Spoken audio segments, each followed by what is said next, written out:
बचपन में समय होता है, शक्ति होती है, पर पैसा नहीं होता। जवानी में शक्ति होती है, पैसा होता है, पर समय नहीं होता। बुढ़ापे में पैसा होता है, समय होता है, पर शक्ति नहीं होती। इसलिए जीवन के हर एक क्षण का आनंद लीजिए। कम और ज़्यादा तो चलता ही रहेगा। मस्तक को थोड़ा झुकाकर देखिए, अभिमान मर जाएगा।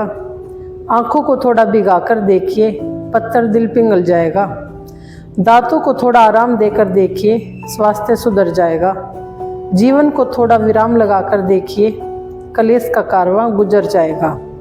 इच्छाओं को थोड़ा घटाकर देखिए, खुशियों भरा संसार नजर आएगा।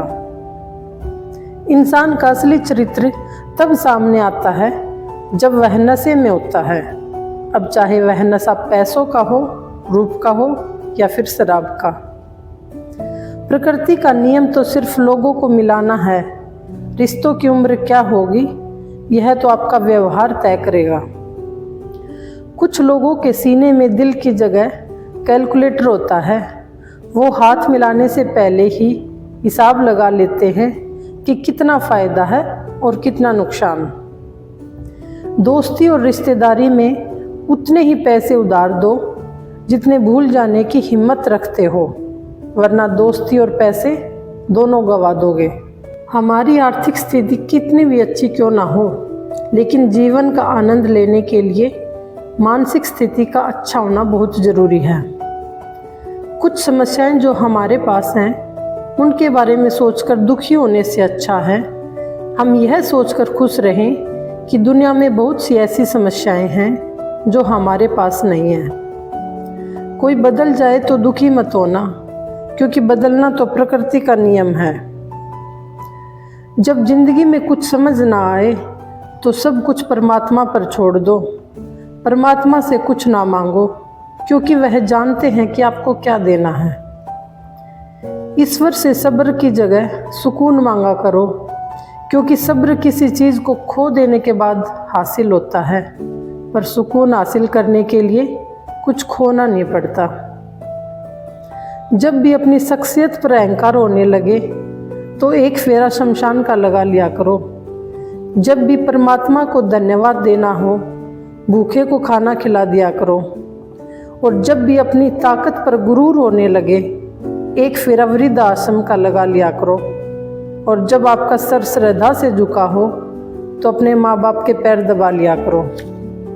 इंसान को सबसे पहले धनवान बनने की चाहत होती है, फिर उसमें शोहरत की आस पैदा होती है, और फिर उसमें शक्ति की लालसा जागती है, और अंत में वह शांति की तलाश में मिट्टी में मिल जाता है। किनारे पर तैरती हुई लाश को देखकर समझ आया कि बोझ शरीर का नहीं होता, सिर्फ सांसों का होता है। वक्त को पैदा करने वाले को थोड़ा वक्त देकर तो देखो, तुम्हारा वक्त ही बदल जाएगा।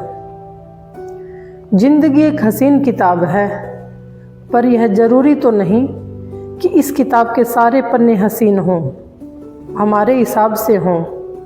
अगर कोई ऐसा पन्ना आ जाए जिसमें राहत ना हो, सुकून ना हो, शांति ना हो, तो बस सब्र करना। कुछ पल तन्हाई में बैठकर ईश्वर को याद कर लिया करो, देखना कितना सुकून मिलेगा। इमली का नाम लेते ही मुंह में पानी ना भर आए, और ईश्वर का नाम लेते ही आत्मा को ठंडक ना मिल जाए, ऐसा हो ही नहीं सकता। हमेशा ब्रांडेड चीज़ों का इस्तेमाल किया करो, जैसे होठों के लिए सत्य, आवाज़ के लिए प्रार्थना, आँखों के लिए दया, हाथों के लिए दान, हृदय के लिए प्रेम, चेहरे के लिए हंसी, और बड़ा बनने के लिए माफ़ी। यदि आपके भीतर खुद को बदलने की ताकत नहीं है तो आपको कोई अधिकार नहीं है कि आप भाग्य और भगवान को दोष दें।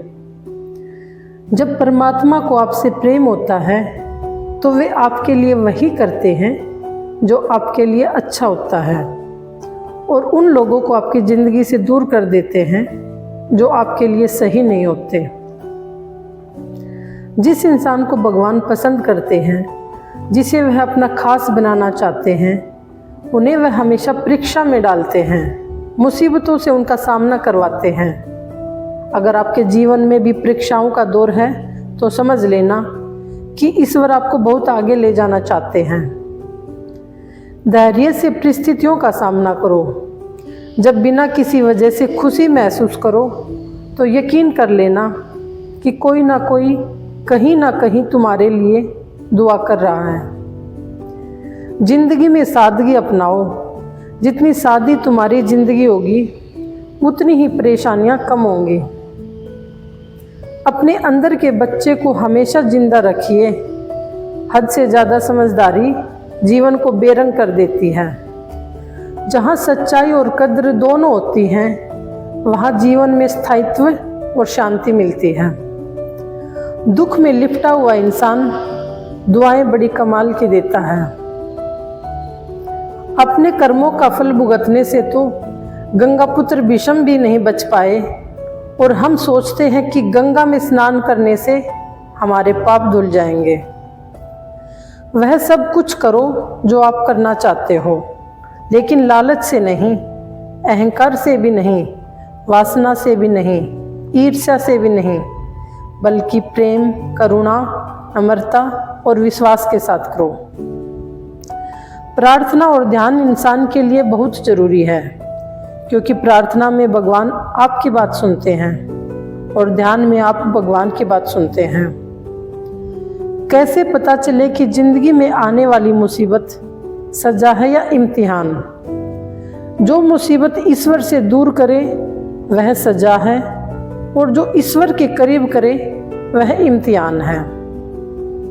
जीवन का मिलना भाग्य की बात है, मृत्यु का होना समय की बात है, पर मृत्यु के बाद भी लोगों के दिलों में जीवित रहना ये कर्मों की बात है।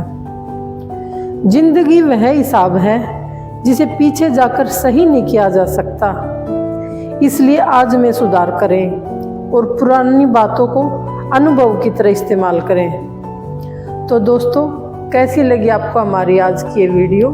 अगर अच्छी लगे तो वीडियो को लाइक, शेयर व हमारे ज्ञान की बातें चैनल को सब्सक्राइब भी ज़रूर करें। तो फिर मिलते हैं ऐसी कुछ अच्छी और सच्ची बातों के साथ।